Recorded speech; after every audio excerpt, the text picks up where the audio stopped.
Struggling to peel hard-boiled eggs without tearing them apart? Today, I'll show you the easiest way to peel eggs perfectly every single time, plus a few extra tips to make the process foolproof. First, boil your eggs. For easy peeling, older eggs work better than very fresh ones because the egg white separates more easily from the shell.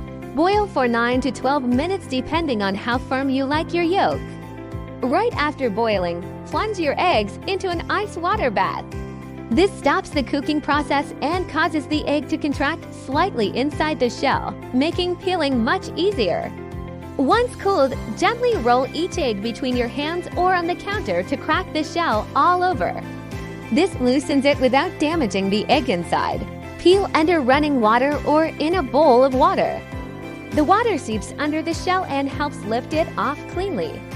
Add a teaspoon of baking soda or vinegar to the boiling water to help weaken the bond between the egg white and shell. Store peeled eggs in cold water in the fridge to keep them fresh for up to a week. And that's it. With these simple steps, you'll never struggle with peeling hard-boiled eggs again. If you found this helpful, don't forget to like, subscribe, and share this video with a fellow egg lover.